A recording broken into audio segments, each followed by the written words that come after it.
बिस्मिल्लाहिर्रहमानिर्रहीम। अस्सलाम वालेकुम। हम सैयद तारिक शहर पटना से आप देख रहे हैं यूट्यूब चैनल दृष्टि का प्रोग्राम मेरी आवाज़ सुनो। दुनिया के ज़्यादातर प्रोग्रेसिव लोग, आला दर्जे के तालीम याफ्ता लोग, अच्छे किरदार वाले यूएसए में रहते हैं, यूरोप में रहते हैं और इसराइल में रहते हैं। बाकी सारी दुनिया इनके कारिंदे हैं, इनके इशारों पर चलने वाले हैं। इसराइल का तो मजहबी अरकान ये है कि वो चूजन पीपल हैं और they have a right to rule others and other have to work as slaves. They decide what we have to do, they decide what we have to study, they decide where we have to live, how to live, what to eat and how to mix up, how to educate. They have a right to tell us। इन्होंने एक body बनाई है जिसका नाम है United nation. इसका काम है कि अपने चुनिंदा मुल्कों को, जिन्होंने इनको फॉर्म किया है, उसका पर्पस ये रहा है कि प्रॉक्सी रूल करना है पूरे दुनिया पे। और इसको फॉर्म करने वाले लोग इसराइली हैं। मेन मकसद इसराइल का था कि पूरी दुनिया पे प्रॉक्सी रूल करें। फिर उसके बाद जब वक्त आएगा तो खुद डिक्लेयर कर देंगे that they are the people who will rule the world, they are the super power. अभी तक तो वो सबको इस्तेमाल कर रहे थे और सबको बर्बाद कर रहे थे। जहां कहीं पे भी नेचुरल रिसोर्सेज हैं, उन सब जगह को लूटने का तरीका इन्होंने यूनाइटेड नेशन के जरिए निकाला और यूनाइटेड नेशन के जरिए वहां पे इन्होंने अपनी पीस कीपिंग फोर्स भेजी, वहाँ पे कब्जा कराया, दंगे कराए, लड़ाई करवाई, फिर उस पर हमला करवाया, फिर डिस्ट्रॉय करवाया, फिर उसके नेचुरल रिसोर्सेज पे कब्जा कर लिया। पटना के ही एक मारूफ हस्ती हैं खां साहब नाम के टीचर। वैसे तो वो नॉन मुस्लिम है मगर खां साहब के नाम से वो मशहूर हैं। उन्होंने कहा कि इसराइल तो 1 घंटे के अंदर या 1 दिन के अंदर गाजा को उड़ा देगा, खंडर कर देगा, तबाह कर देगा, फिनिश कर देगा। मगर अमेरिका ऐसा नहीं होने देना चाहता, क्योंकि अमेरिका ये चाहता है कि 53 मुस्लिम मुल्कों को जलील किया जाए और ये जिताया जाए देखो तुम्हारी हैसियत कुछ नहीं है, हम तुमको जब चाहेंगे जूते से मारेंगे, जब चाहेंगे पीटेंगे, जब चाहेंगे जैसे तड़पा के मारेंगे, तुम हमारा कुछ नहीं कर सकते। तो ये जाहिर सी बात है, ये खान साहब का अपना सोचना है, क्योंकि उनकी अपनी तहजीब है। उनके अंदर चाहे कितना भी पढ़ा लिखा इंसान हो, anti Muslim software automatically operate हो जाता है। हमेशा वो ये सोचता रहता है कि मुसलमानों को कैसे कमतर दिखाया जाए, कैसे नीचा दिखाया जाए, किस तरीके से दिखाया जाए। और इस वजह से उन्होंने ये बात बोली। तो उनको ये बताना चाहते हैं हम कि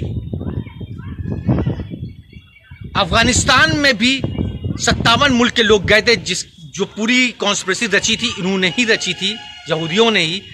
और वहां जब गए थे बताया था कि स्टोन एज में भेज देंगे, तो स्टोन एज में तो नहीं भेज पाए, बल्कि अफगानियों ने इनको जूते जूता मारा और खुजली वाला कुत्ता बना करके वक्त से पहले इनको भगाया। ये वक्त से पहले भाग गए, जो डिसाइडेड वक्त था उससे पहले अपने सारे हथियार, ऑटोमेटिक वेपन्स, जो लेटेस्ट टेक्नोलॉजी थी, सब छोड़ के वहां से भागे। ये इराक में जब फंस गए, जब इनका सब तरीके से इराक में फंस गया मसला, ये निकलने के लायक नहीं रहे, तो इन्होंने पाकिस्तान से मदद मांग करके अपने आप को बचाया। क्योंकि अब इराकियों ने चारों तरफ से इनका सप्लाई रोक दिया था, समुंदर में ये ऑपरेट नहीं कर पा रहे थे, तो अब इनको न हथियार मिल रहा था न कुछ मिल रहा था, तो ये हर तरफ से घिर गए थे। सीरिया में इन्होंने मारा साजिश करके, सिर्फ सिविलियन को मारा। इनकी औकात बस ये है कि ये सिविलियन को मारते हैं।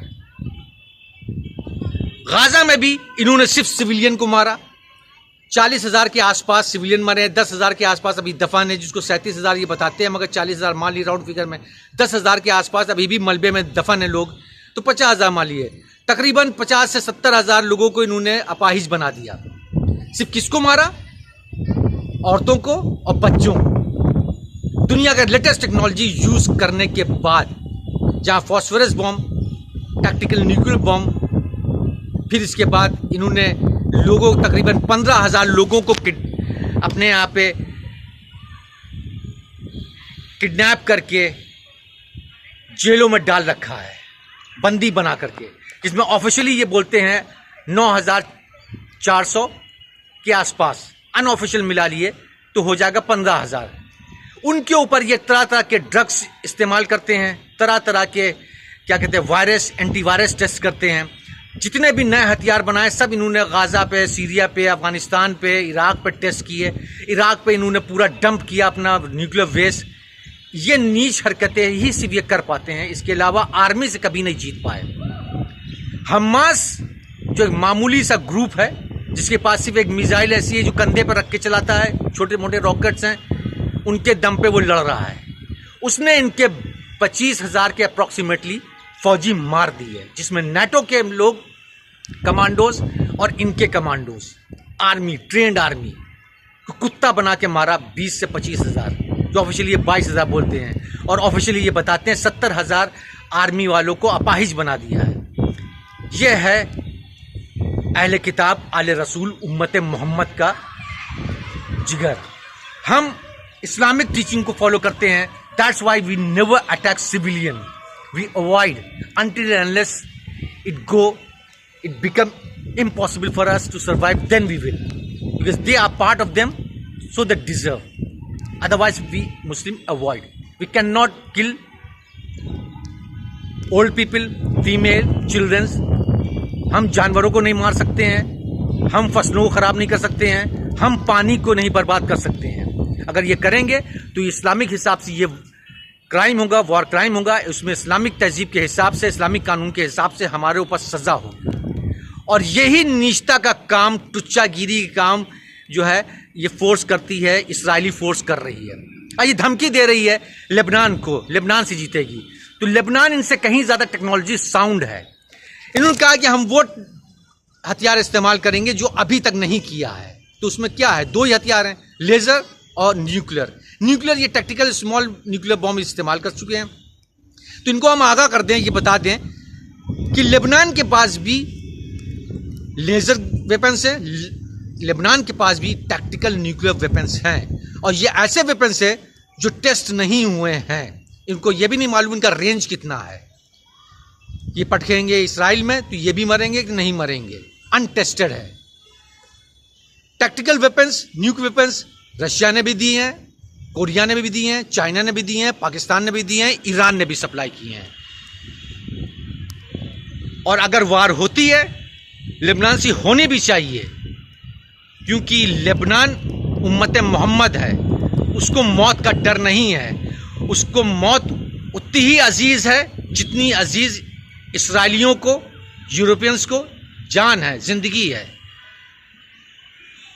इसराइल को चाहिए कि वो हमला करे, हिजबुल्लाह को चाहिए वो हमला करे, डरे नहीं। मौत जिंदगी अल्लाह के हाथ में है।